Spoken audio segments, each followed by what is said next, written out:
Hey guys, welcome back to my channel. So this video is going to be on a topic that is more to do with mindset than LinkedIn stuff. It's how to deal with failure. Now, I probably don't have as many years of experience of failure as a lot of other people, seeing as I'm still only 23, but I definitely have had my fair share when it comes to failing at things and having to pick myself back up off the floor and carry on towards a goal. So I get a lot of people ask me this kind of question on a weekly basis. I would say people ask me. I even had a call about a week ago with somebody who I actually had a sales call with ages ago, and he messaged me and was asking for advice on how to stick with it and how to know when it's time to give up. Like, you know, when you're trying to get results over and over again, if you're in the SMA space, that it tends to be trying to get your first client, and I know that can be an uphill climb that seems to continue for a lot longer than you want it to, and then as soon as you get that one client, you're so pumped and you're so happy, and it kind of sets off a snowball effect where once you've done it once, you've got the case study, it makes it a bit easier, you've got that confidence where you can then deliver results and go and get more clients and have more confidence in yourself, your service, your sales process, etc.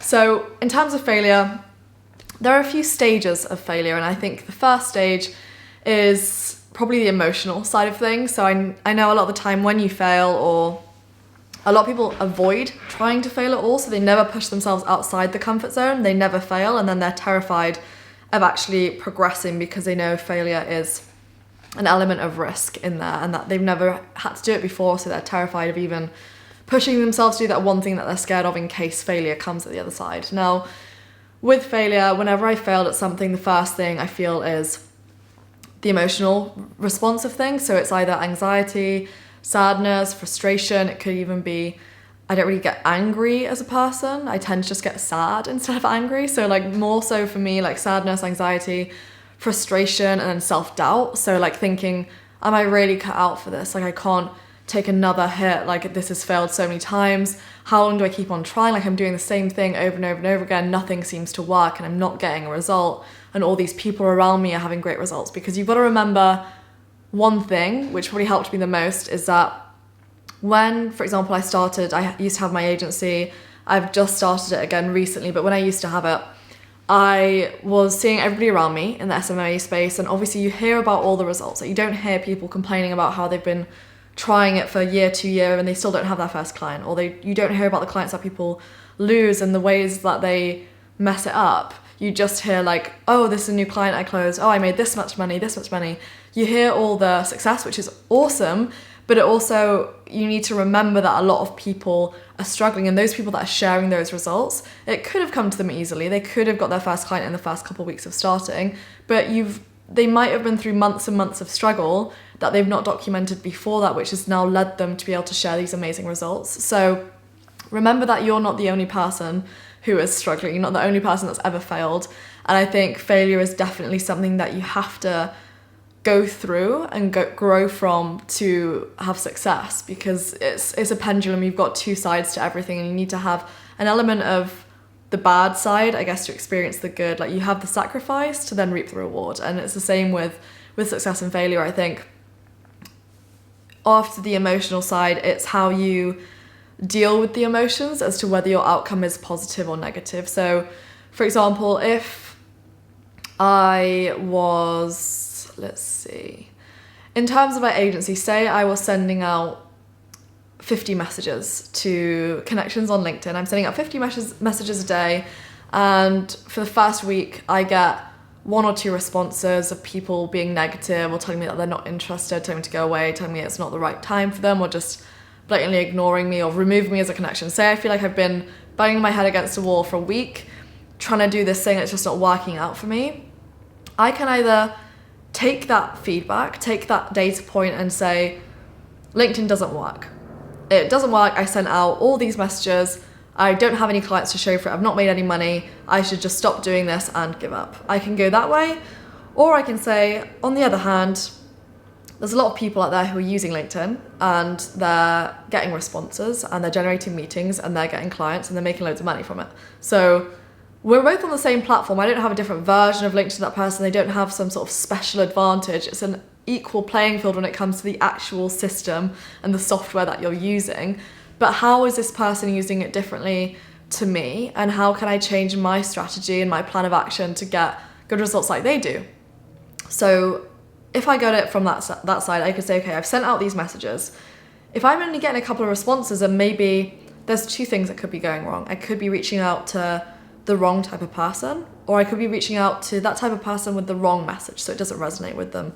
A third variable, because there's so many variables, I'm trying to keep it simple. Third variable being like your LinkedIn profile isn't like a good kind of landing page for the traffic. So as soon as you go into your profile, they just get turned off by it for some reason and then don't want to engage with you because you don't seem relevant or valuable to them at that point. But say, for example, you've identified the wrong person, the wrong type of prospect, or you're sending the wrong message. So at that point, I could say, okay, so I've been doing this for a week. Let me do a little experiment. So for the next 7 days, I'm going to switch up my target audience and continue sending them the same message, then track my numbers. Tracking your numbers is so important. I know this video is meant to be more about mindset, but I'm trying to give you actionable advice as well. If you are failing at something, you need to track at what part of the process you are failing, because I doubt it's all going wrong. Like, say if you're a great salesman, but you can't get anybody onto the sales call, your problem isn't the sales part, it's getting people onto the call in the first place. Are people responding to your initial messages, and then it's your sales conversation that's putting them off, or are they not even responding to you in the first place? And if you have your numbers and you're tracking how many people you're reaching out to per day, how many people are accepting your connection requests, how many people are then engaging in a conversation with you, how many people are booking a call, and then how many clients you're getting from those sales calls, then you can start to identify where the drop-off is and then how you can optimize those numbers. So say for this person who is failing, say it's me, I've tried really hard for a week, I'm not doing great. I'm either going to give up or I can try something else. I'm going to try something else. I'm going to take this negative energy, I'm going to refuel it and see how I can drive that in a positive direction to improve and fix the problem that I'm currently having. So I'm going to, for the next 7 days, reach out to a different target audience. So I'm going to change my prospecting process on Sales Navigation. I'm going to put in a few different variables, get a new list of leads to reach out to. I'm going to send the same messages to a different target audience, track my numbers, and then compare it. So it's like a split test. If it's improved, I know, like this is maybe working. Maybe the problem was I was reaching out to the wrong type of person. If it stays the same, I can say, okay, I've tried different types of people. Maybe it's my messaging. I'm going to then choose a different messaging system. So different connection request messages, different messaging in terms of welcome, if that's also a problem for me right now. And I am going to do the same thing until I start to increase my results. And I'm going to change one variable at a time until I start to see an improvement. And then I'm going to double down on that one thing that seems to work for me. And if you get one that starts to work, you can still carry on adding a split test every now and again. Like, I change my messages quite a lot. Like every 6 months or so. I mean, most of my messages are personalized. But for example, if I had any automation running, which I don't really use anymore that often, like I use it for the initial outgoing message and the welcome messages, but most of my sales process is manual and personalized just to get a higher conversion rate. Then I will still switch it up every now and again and say, okay, how can I innovate this? How can I improve? How can I change it? How can I mold this to get an even better acceptance rate or an even better conversion rate or an even better close rate from the sales call to onboarding a client? There's always something that you can do to improve. So basically what we've done there is we've taken negative energy and we can either use that negative energy to drive us in a positive direction in terms of growth, or it can stunt our growth where we come to a dead end and we stop, and then we have negative self-talk, we start procrastinating, doing other things that are completely contradictory to what's going to help us move forward. So that's kind of the first stage of things. In terms of the second stage, you've got to recognize any unhealthy habits that you formed to cope with the pain of failure, and then recognize what healthy habits you can install to deal with it effectively. So say, for example, when I fail, I get really stressed and anxious, and I want to go get drunk, or I want to smoke a cigarette, or do all these typical things that people tend to do to cope with their problems. I could go and do these self-destructive habits to avoid the problem of failure. So instead of actually addressing why I failed and how I can change it, I just ignore it. I suppress that feeling and I go and do surface level activities that are going to help me cope with it temporarily. And then the next day I'm probably going to feel even worse about myself because now I've probably got a headache, a cough, or I don't whatever it is. I've gone and done these things which aren't going to actively help me in any way, manage a negative emotion, but it's most likely gonna magnify that feeling the day after, because most of the time when you drink and you wake up in the morning, you don't feel great, your anxiety levels may be high, you might be a little bit more stressed, you're dehydrated, not feeling in the best shape ever, which isn't good for your head state and even like your temporary self-esteem. So say I go do those things. If that's a self-destructive habit, I need to identify what I do when I feel stressed, and when I want to do it, I think, what could I replace this with that's going to help me cope in a more positive, effective way?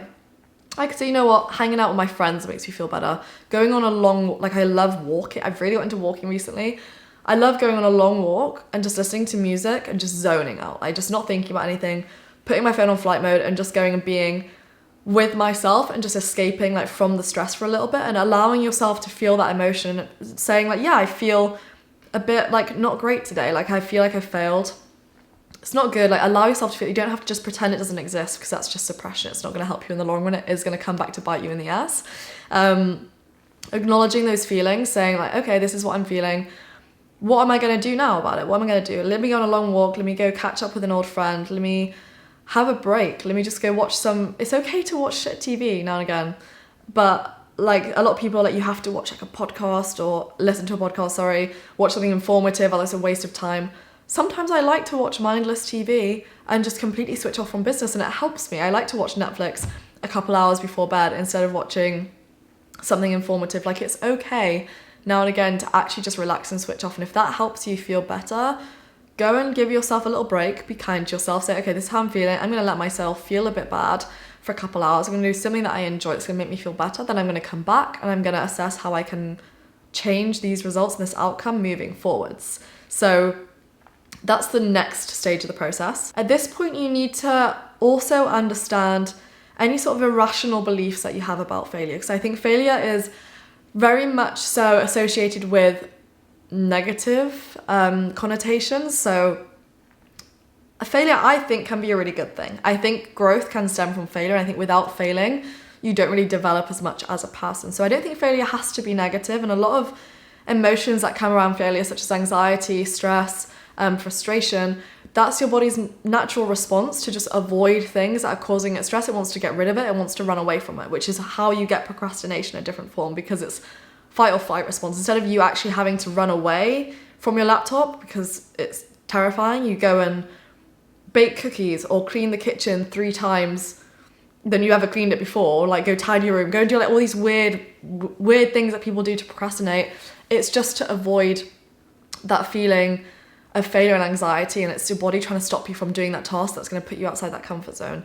If you put yourself outside your comfort zone a little bit every day, I know it sounds cliche, but every day I know there's always one thing that I don't really want to do, or it could be going into a business itself and like speaking to somebody or like pitching somebody. It could be anything. I will try and do that one thing to make myself realize that the worst thing that could happen is someone says no. Like a lot of people, like your irrational fear, like what is going to happen to you if you pick up the phone and call a business? What's the worst possible thing that can happen to you? They're going to hang up on you. They might say, stop annoying me. They might throw around a harsh comment because they're having a bad day and taking it out on you. You might have called them at the wrong time, but it's not going to affect your life. Like that person is going to think about that for a split second, then move on. You are not going to remember that feeling tomorrow because it doesn't matter. You've got to realize the insignificance of failure, and failing is so important. I think it's completely like shaped who I am. So I've failed so many times, and like my mindset has given up on me a lot, where I've just been like, you know what, this is too hard. Like clearly I'm not cut out for it, because if I fail over and over and over again, like it means that it's just not the right thing for me. That's just not true. And if I hadn't kept going and trying like past all the little challenges and struggles that I've had, and I know pretty much everyone else has had, everyone struggles with failure, everyone's failed a couple times in different ways. But you've got to remember that we always highlight the negative things, and we never really think about things that have gone well for us. So like if something good happens to you, do you think, oh, great things always happen to me, like this is fantastic? You're just like, oh, this great thing happened, you're excited about it. When something bad happens, you're like, this stuff only happens to me. Like I feel like I am a victim of the universe. Bad things just keep getting thrown at me, like God or like whatever doesn't want me to succeed. It's in your head, and it's how you deal with things. And it was one of my friends who I actually met yesterday. I'm not a religious person, but she said something to me, and she was like, whenever I like speak to a friend or somebody that's going through a hard time, I tell them this one quote. Let me see if I can get it right.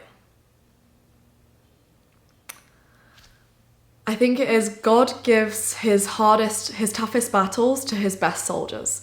So it kind of reframed my light, where instead of thinking, oh, like I feel sorry for myself because I've had like all these like little problems that obviously to you, a problem is huge. It might be insignificant to somebody else, but when you're going through something, it feels like it's really tough, or it might feel like a really big deal to you, and it is because it's your own problem and it's all perspective.